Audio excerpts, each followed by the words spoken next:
Halo, assalamualaikum warahmatullahi wabarakatuh. Selamat datang di konten gua, di channel gua. Terima kasih buat kalian semua yang udah mau klik video gua, mau coba support gua, mau coba tonton konten gua. Channel gue ini memang baru banget, baru gua upload 3 video. Itu pun video pendek, video edit ala-ala gua aja. Yang jelas di sini gua bakal fokus ke storytelling atau menceritakan sesuatu hal yang fakta, yang ada datanya, yang bisa gue riset, jadi bisa gue kumpulin datanya dan bisa gue bawain ke lo semua. Jadi selamat datang di channel SNTS Universal.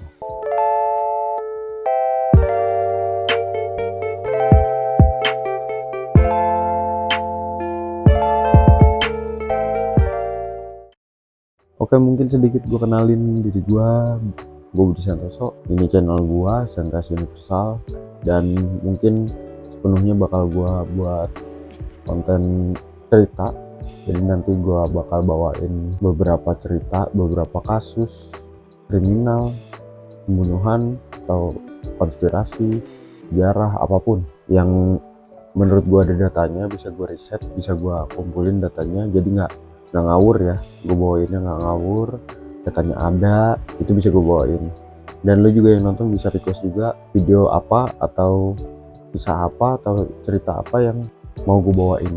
Nanti insya Allah gue coba cari datanya, kalau memang ada bakal gue upload gitu. Nah, jadi kita mulai dulu intronya. Enjoy this video guys.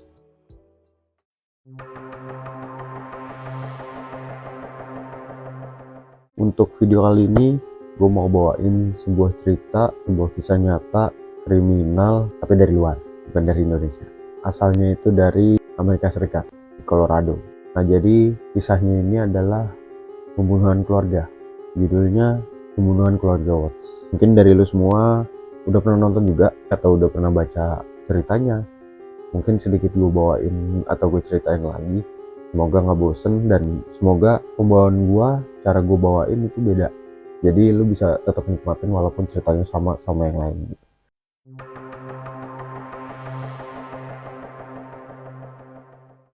Jadi kematian ini atau pembunuhan ini memang bisa dibilang bikin geger ya, bikin orang tuh nggak habis pikir gitu. Kok ada kepala keluarga, seorang suami, seorang ayah itu bisa ngelakuin hal kejam sama keluarganya sendiri, perihal karena hubungan gelap. Kematian ini adalah satu orang istri atau ibu dan kedua anak perempuan.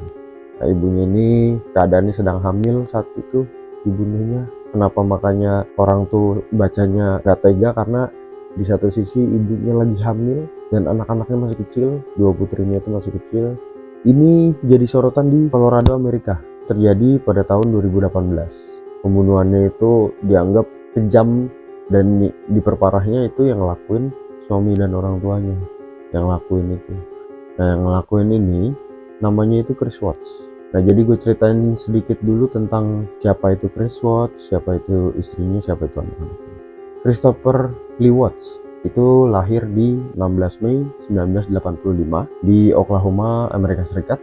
Kalau gue cari, emang nggak ada data-data soal keluarganya, jadi mungkin beberapa aja yang bisa gue ambil informasinya. Tapi yang jelas dia ini insinyur kimia Amerika, dan punya gelar.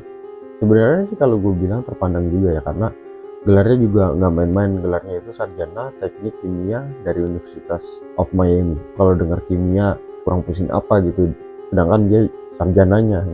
Saat itu pas pembunuhannya terjadi, Chris Watts di usia 33 tahun. Istrinya, nama lengkapnya itu Shannon Catherine Rizucek. Sorry kalau ada kesalahan penyebutan nama.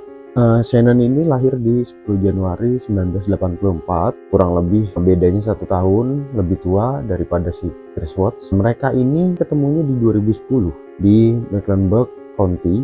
Hubungannya berjalan 3 tahun setelah ketemu, jadi 2010 ketemu, nikahnya di 2013. Nah, menurut cerita yang gue dapet nih, mereka itu punya 2 anak, punya 2 putri. Kalau gue lihat fotonya sih lucu-lucu, nanti gue kasih lihat fotonya.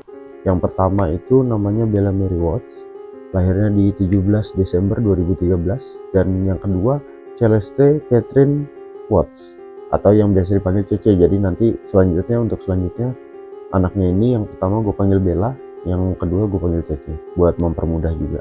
Nah, Cece ini lahirnya di 17 Juli 2015. Nah, keluarga Watts itu tinggal di sebuah rumah di Frederick, Colorado yang mereka beli pada tahun 2013. Jadi setelah menikah dan punya anak, mereka langsung beli rumah di 2013 itu. Nah, sebelumnya gue dapat informasi bahwa setelah mereka beli rumah itu sempat bangkrut, sempat keuangan mereka tuh, financial mereka tuh bangkrut. Jadi setelah beli rumah mereka bangkrut, dan Christopher ini kerja di Anadarko Petroleum. Kurang lebih yang gue tahu itu adalah pertambangan minyak. Sementara si Shannon itu kerjanya jasa pengiklanan, menjual produk. Biasanya perusahaannya disebut thrift, untuk perusahaan pemasaran multi level gitu. Gue mau informasiin juga, tadi kan udah gue singgung kalau si Shannon ini atau istrinya Watts ini, Chris Watts ini, dibunuhnya keadaan lagi hamil. Makanya kenapa gue tertarik buat bawainnya, karena memang ya mungkin orang normal aja ngebunuh aja, gak ada pikiran. Ini ngebunuh dengan keadaan korban hamil, mengandung anak. Usia kandungannya itu 15 minggu dan sudah diketahui jenis kelamin itu laki-laki. Udah disiapin juga namanya, yang bakal dikasih nama Nicole Watts. Kita masuk ke tragedinya. Pada 13 Agustus 2018, sekitar pukul 1:48 pagi, dini hari ya, Shannon itu baru pulang karena kan sebelumnya dia ada perjalanan bisnis ke Arizona sama teman kerjanya, partner kerjanya. Dia ini baru pulang nih, diantar pulang sama rekan kerjanya yang namanya itu Nicole Utoff Atkinson. Nah, saat itu Chris itu menurut kabar lagi ada di rumah nih sama anak-anak, sama kedua putrinya tuh lagi di rumah saat Shannon pulang dari perjalanan bisnis. Setelah Nicole sampai rumahnya nganter Shannon, Nicole akhirnya pulang. Nah, beberapa jam kemudian setelah Nicole pulang, Nicole nih coba ngubungin Shannon nih, karena kayak punya perasaan khawatir gitu sama Shannon. Pertama mungkin karena teman deket, teman lama, teman partner kerja. Dua juga karena posisi Shannon tuh lagi hamil, makanya mungkin rasa khawatir tuh lebih besar gitu. Nicole nih coba ngubungin lagi nih. Nicole coba ngubungin Shannon, coba nelpon Shannon, karena di samping Nicole khawatir, Shannon juga ngelewatin jadwal karena dia kan memang rutin dijadwalkan ketemu sama dokter kandungan. Nah, dia nih ngelewatin nih, nggak datang ke kunjungan atau pemeriksaan kandungan sama dokter kandungan. Dia nggak datang. Nicole coba ngubungin, nggak ada respon, nggak diangkat, nggak ada balasan. Akhirnya Nicole inisiatif hubungin Chris, suaminya. Ternyata Chris dihubungin itu lagi ada di tempat kerjanya. Nah, selain Nicole ngubungin suami Shannon, yaitu Chris, Nicole ini juga berusaha buat nelpon polisi karena Nicole ini khawatir ada mungkin entah pencurian, entah perampokan, entah penculikan gitu, karena nggak biasanya Shannon nggak ada kabar. Jadi Nicole juga nelpon polisi. Nah, sore itu Nicole langsung ke rumah Shannon dan sama Chris Watts juga ada. Polisi juga udah datang. Pada saat itu langsung polisi melakukan pemeriksaan di rumahnya Chris, cari Shannon, cari anak-anaknya, tapi nggak ketemu sama sekali. Nggak ada tanda-tanda keberadaan keluarga Chris ini. Tapi polisi ngecek barang-barang Shannon tuh masih ada, masih lengkap, masih di rumah. Dari barang-barang pribadinya sampai mobilnya tuh masih di rumah. Polisi bingung dong, maksudnya ini kemana? Kalau memang ada perampokan, udah pasti rumah berantakan dan barang-barang berharga hilang. Tapi ini masih rapi. Dan kalau memang ada penculikan, paling nggak ada perlawanan, ada tanda-tanda pelanggaran lah. Tapi ini nggak ada sama sekali. Masih bersih, masih clean. Nah, polisi mikir positif. Oh, mungkin lagi pergi, tapi nggak ngabarin gitu. Mungkin lagi mau sendiri atau lagi mau jalan-jalan bertiga sama anak-anaknya aja. Adalah positif. Dan saat itu polisi juga coba nanya ke Chris, karena kan orang terdekat yang menghilang ini adalah Chris, bagian dari keluarganya. Ketika Chris ditanya polisi, di mana keluarga lu tuh, di mana? Lu kan anggota keluarganya nih, masa lu nggak tahu keluarga lu di mana? Chris itu ngejawab, saya nggak tahu pak, saya nggak tahu, saya lagi kerja. Pas saya tinggal kerja itu memang ada di rumah, tapi sekarang ini nggak ada, saya nggak tahu kemana, karena nggak ngasih informasi juga, nggak ngabarin juga mau pergi atau mau kemana. Nah besokannya polisi itu langsung mengeluarkan informasi kehilangan atau orang hilang untuk kasus keluarga Watts ini. Karena kan yang gue tahu kasus orang hilang itu bisa dinyatakan hilang, bisa dinyatakan menghilang itu setelah 24 jam pencarian. Jadi dia ngelapor jam 6 sore, jam 6 sore besoknya kalau memang belum ketemu juga itu udah dinyatain hilang. Nah setelah itu kita masuk ke investigasi karena ini sudah masuk ke kasus orang hilang.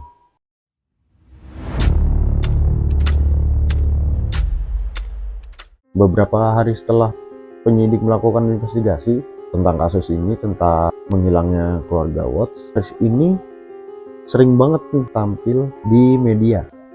Sering banget tampil di media untuk wawancara dan untuk meminta bantuan gitu, minta bantuan ke masyarakat yang nonton.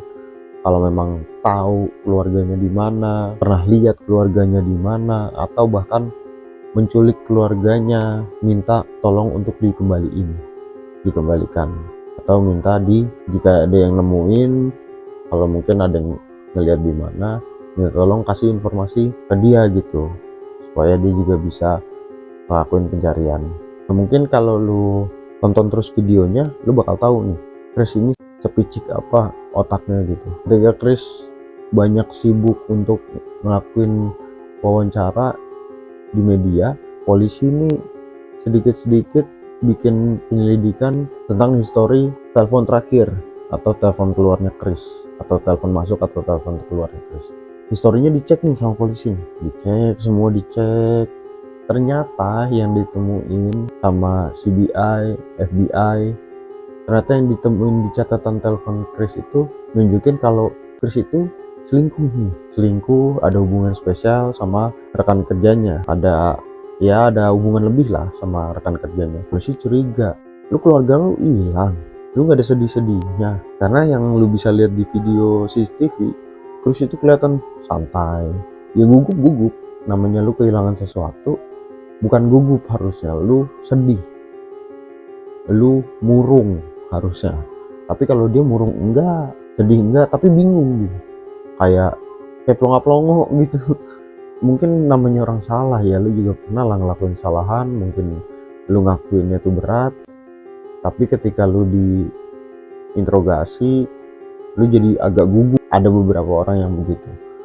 Nah dia tuh kelihatan dari CCTV begitu, makanya polisi juga udah agak curiga dari awal pemeriksaan, dari awal pengecekan investigasi tuh udah mulai curiga nih sama Chris, kok lu gelagatnya begini. Akhirnya polisi dan FBI nemuin catatan telepon itu, coba didalemin, ternyata memang benar dia tuh ada hubungan spesial sama Chris.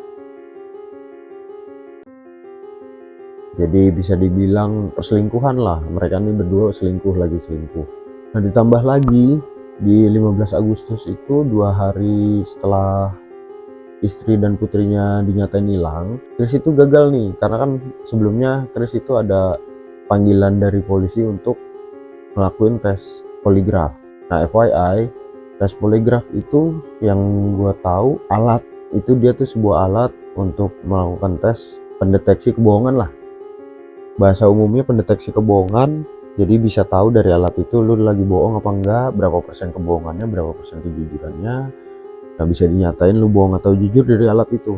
Nah Chris ini gagal nih, karena kan ini tes poligraf ini udah sesuatu yang patokannya polisi, mau gue lanjutin apa enggak, gue lebih dalemin apa enggak penyelidikannya ke Chris ini, pemeriksaannya ke Chris ini dari poligraf itu. Nah makanya polisi dapat hasil tes poligraf itu, polisi langsung nambah curiga setelah dapat informasi tentang catatan teleponnya. Ternyata Chris ada menjalin perselingkuhan sama rekan kerjanya, ditambah tes poligraf juga dia nggak lulus. Udah akhirnya semuanya berubah, semuanya mulai satu-satu, rentetannya mulai kebaca sama polisi, mulai kebaca sama FBI. Nah sore itu setelah penyidik FBI dan kepolisian itu dapat bukti, dapat penemuan, mereka tuh langsung kasih tahu nih ke Chris, nih gue punya bukti yang udah gue temuin, tentang hilangnya keluarga lu. Nah langsung Chris ini nggak pakai basa-basi, nggak pakai ngelak lagi, karena memang udah hampir jelas nih siapa pelakunya atau karena apa keluarga Watts ini hilang. Chris ini langsung to the point, langsung yaudah pak, saya bakal janji bakal saya tunjukin atau saya kasih tahu apa yang terjadi sebenarnya. Saya kasih tahu semua, tapi tolong izinin saya. Jadi Chris ini mau jujur, mau ngasih tahu semua kejadiannya, semua ceritanya, tapi dia tuh minta sesuatu nih ke polisi. Dia minta sesuatu ke polisi, boleh nggak pak, sebelum saya kasih tahu semuanya, sebelum saya jelasin ceritanya, bolehin saya ketemu sama ayah saya dulu.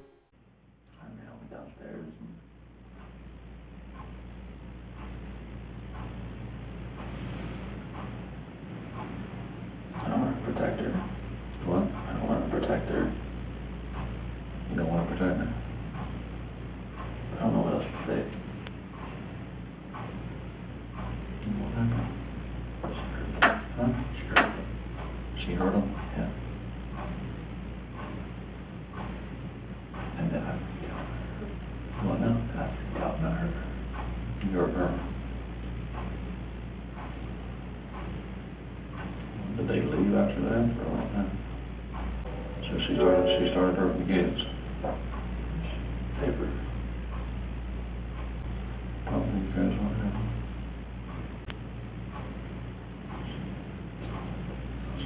What? She smelled it. Or choking. No. I didn't hear anything. When I was downstairs, they came back up and they were gone.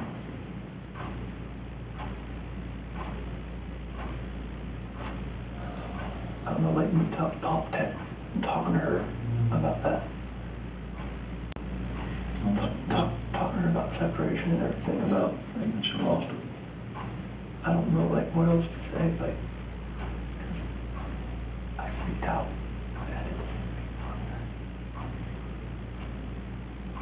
Those are my kids. So she found it that one time. You were leaving the place and going to work. And she freaked out over the separation and everything. Like she laid back down, but that's when I went downstairs, but I heard like a little commotion upstairs, but I didn't think anything of it. And then we went back upstairs and she was never, I could see like she was not. Choking her or did she kill her? They're blue. Both of them? Yes. She choked both of them to death. I freaked out at the same thing.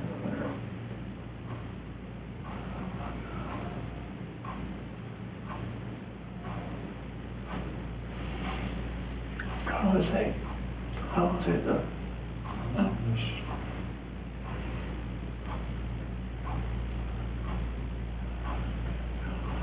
I didn't like call the cops about it. So maybe we could do all the bodies off or something? I mean, I didn't know what else to do. I freaked out. I didn't know nothing else to do. I didn't know what to do.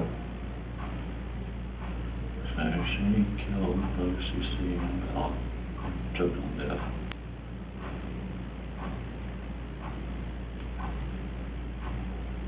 Lost it and choke her or not, just that's rage. I hadn't.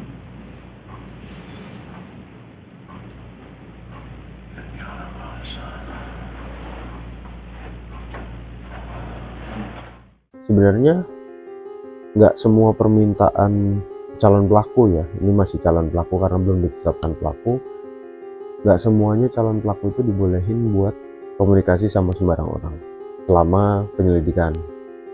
Tapi di sini penyidik mungkin ada plus minusnya ya. Plus minusnya itu mungkin entah yang diajak ngobrol sama si calon pelakunya itu diminta untuk ngilangin jejak, ngilangin barang bukti, bisa aja. Tapi plusnya kalau yang didatangin itu orang terdekatnya atau orang yang paling disayang, calon pelaku ini bisa aja lebih jujur, lebih terbuka gitu. Makanya penyidik kasih izin ke Chris buat dia itu nemuin ayahnya. Kira benar langkah yang diambil penyidik itu berhasil nih, maksudnya tujuannya itu kena. Chris itu akhirnya ngaku semuanya ke ayahnya, kalau dia yang ngebunuh, dia yang ngilangin keluarganya, dia juga yang tahu jasadnya di mana. Nah akhirnya abis dia cerita ke ayahnya ini, dia langsung cerita juga ke polisi sesuai janjinya, dia bakal ceritain semuanya dan dia juga langsung nunjukin jasadnya ada di mana. Setelah pengakuan Chris, penyidik dan polisi, seluruh petugas itu buru-buru langsung ke lokasi di mana jasadnya disimpan atau dihilangkan. Tugas berhasil nemuin tubuh Shannon, Bella, dan Cece sama persis sama yang dikasih tahu sama Chris. Jadi Chris itu ngasih tahu jasad-jasad keluarga saya adanya di tempat saya bekerja pak, di Anadarko Petroleum itu, di tambang minyak. Jadi ketiganya saya bawa ke sana. Benar, petugas semuanya nemuin ada Shannon, Bella, dan Cece di situ. Gue ceritain satu-satu biar lu semua tahu di mana kejamnya nih si Chris. Mungkin kalau cuma kasus pembunuhan di mana-mana, cuma lu harus tahu apa yang dilakuin si Chris ini ke keluarganya. Shannon dibunuh, yang gue bilang tadi, lagi ngandung anak ketiganya 15 minggu. Itu udah, menurut cara pandang gue itu udah di luar nalar lah, di luar orang normal lah. Itu dikubur tapi dangkal, nggak dalam, jadi mungkin ada beberapa bagian tubuh atau pakaiannya yang masih kelihatan dari luar. Kalau orang cuma selewatan aja mungkin nggak ngeh itu ada mayat gitu. Yang gue bilang kejam banget di kedua anaknya ini, di kedua putrinya ini. Kedua putrinya itu lu mau tahu di mana? Dimasukin ke tong minyak. Nanti gua kasih gambarannya tong minyaknya kayak apa. Lu bisa mikir gimana caranya gitu, gimana caranya dia tuh dimasukin ke tong gitu. Caranya gimana?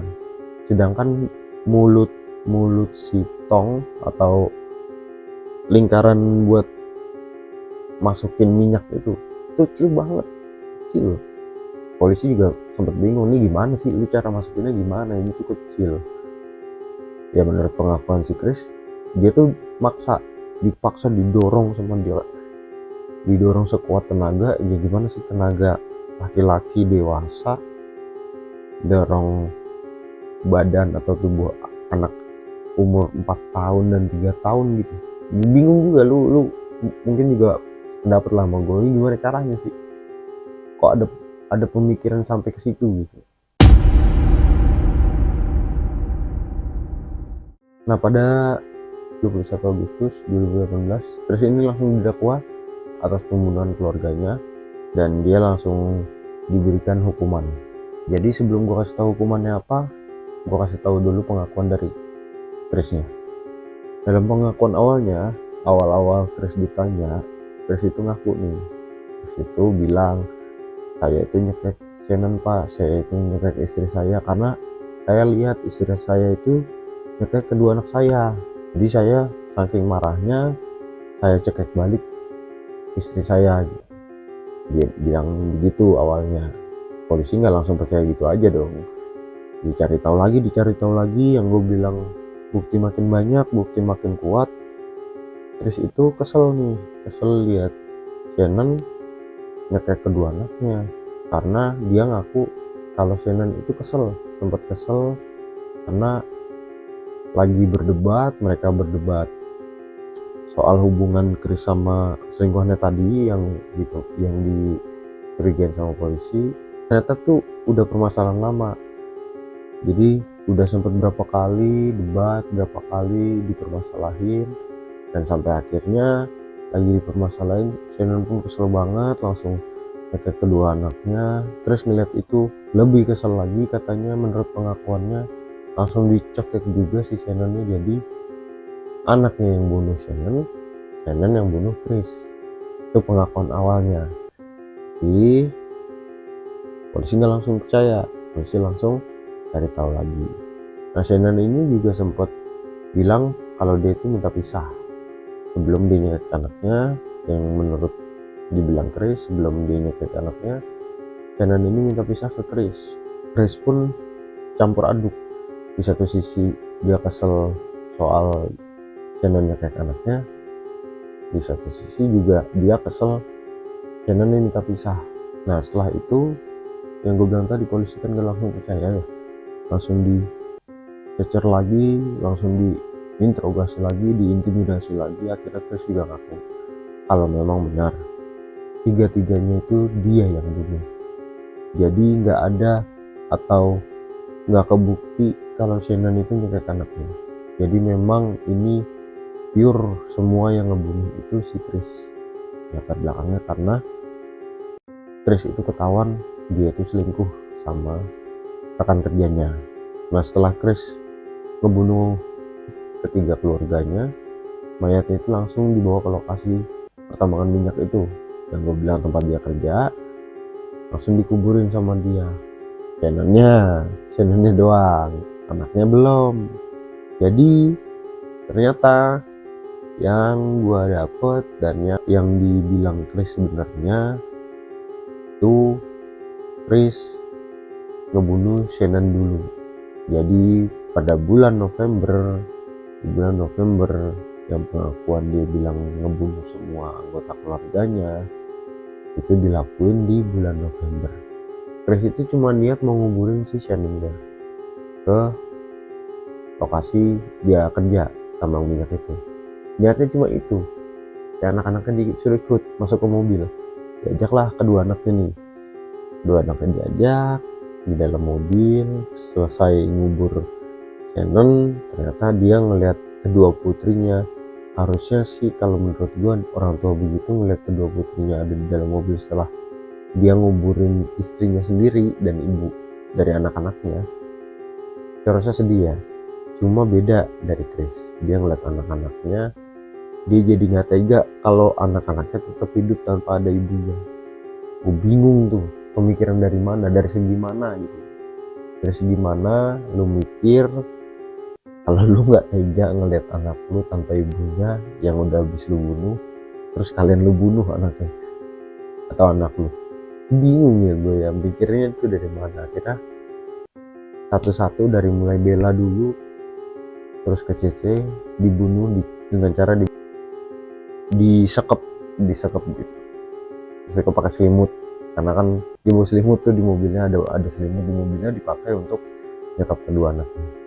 Menurut pemeriksaan polisi, anak keduanya ini sempat ada perlawanan ketika disekap itu, sempat ada perlawanan karena ditemukan beberapa bukti ada perlawanan ketika dibunuh. Langsung Chris ini dinyatakan bersalah atas 9 dakwaan. Yang 5 dakwaannya pembunuh tingkat pertama, termasuk 2 dakwaan tambahan untuk putrinya karena mereka adalah anak-anak di bawah 12 tahun. Jadi ada hukuman tersendiri untuk pembunuhan anak-anak di bawah 12 tahun. Dakwaan yang ke-6 itu penghentian secara tidak sah untuk kehamilan. Jadi yang gue bilang tadi, Shannon itu keadaannya hamil, kalau dalam hukum jatuhnya itu dipaksa untuk berhenti, dipaksa untuk menyudahi kehamilan tanpa persetujuan dari sang korban. Nah, 3 lagi kan tadi ada 9 ya, 5 tadi udah, 6 dan 3-nya itu tuduhannya merusak tubuh manusia yang telah meninggal. Yang tadi gue bilang, dia masukin anaknya ke tong minyak, itu dianggap merusak tubuh manusia yang sudah meninggal. Jadi kecuali dia ngebunuhnya caranya dimasukin tong, pas dimasukin tong itu keadaannya belum mati, itu beda. Tapi ini keadaannya udah dibunuh dulu baru dipaksa untuk masuk tong. Nah, akhirnya dia dijatuhi hukuman 5 hukuman seumur hidup 5 ya, satu aja seumur hidup, belum bebas aja udah meninggal kan. Ini 5 hukuman seumur hidup dan 2 kali bersamaan. Jadi 3 kali ini berturut-turut nih, selesai hukuman seumur hidup pertama, lanjut kedua, lanjut ketiga. Nah yang keduanya ini barengan langsung disatuin, udah itu sampai jadi debu, belum tentu bebas. Udah gitu menurut gue itu udah oke lah, setimpal lah. 5 hukuman seumur hidup ditambah lagi 84 tahun lagi, udah jadi debu baru mau bebas, besok lagi. Yang penasaran sekarang Chris itu di mana? Saat ini Chris itu masih ngejalanin hukuman seumur hidupnya di penjara, masih ngelakuin hukuman seumur hidupnya. Penjaranya juga cukup ketat, maksimal untuk keamanannya. Penjaranya itu ada di Wisconsin, nah tempat dia dipindahkan. Jadi karena masalah keamanan, di Desember 2018 itu dia dipindahkan ke Wisconsin. Shannon pergi meninggalkan kedua orang tuanya dan saudara laki-lakinya. Keluarganya itu selalu mendapatkan tawaran untuk dibuatkan sebuah film dokumenter berdasarkan kisah nyata. Jadi mau diangkat nih ceritanya Shannon sama beberapa pihak menjadi sebuah film. Tapi nih mereka nggak ngedukung nih, sama sekali nggak setuju sama tawaran-tawaran itu, dan mereka juga nggak siap gitu kalau kisah anggota keluarganya diangkat jadi sebuah film. Tapi pada bulan Januari, gue kurang tahu tepatnya tahun berapa, kalau nggak salah yang gue baca itu tahun 2019 atau 2020, Lifetime itu menayangkan judul filmnya itu Chris Watts Confession of a Killer, dan keluarga Shannon ini angkat bicara melalui pengacara mereka mengenai kisah anggota keluarga mereka yang dijadikan sebuah film. Jadi itu cerita yang bisa gue bawain tentang pembunuhan keluarga Watts. Kesimpulan dan pelajaran yang bisa gue dapat dari kesimpulannya itu, di pernikahan memang perselingkuhan dan keuangan mungkin ya, yang bisa jadi masalah utama di hubungan, bisa sampai ngelakuin hal di luar logika, di luar nalar. Ya pelajarannya yang bisa gue dapat mungkin dari kalian semua juga mungkin bisa kalian ambil pelajarannya. Hargain pasangan lo, hargain hubungan lo gimana pun mereka. Jadi lebih hargain pasangan lo, lebih hargain hubungan lo, dan jangan pernah berpikir jalan keluar masalah keluarga adalah dengan cara menghilangkan keluarganya itu sendiri. Jadi hilangkan masalahnya, bukan hilangkan orangnya. Jadi itu yang bisa gue bawain buat video kali ini, buat cerita kali ini. Mungkin dari kalian semua yang suka sama video ini boleh di like, di share ke teman-teman lo semua atau keluarga lo semua, di subscribe juga. Mungkin kalau ada request cerita atau mau dibawain cerita apa, bisa lo kasih di bawah di kolom komentar. Insya Allah nanti kalau memang bisa gue bakal bawain. Dan jangan lupa loncengnya diaktifin.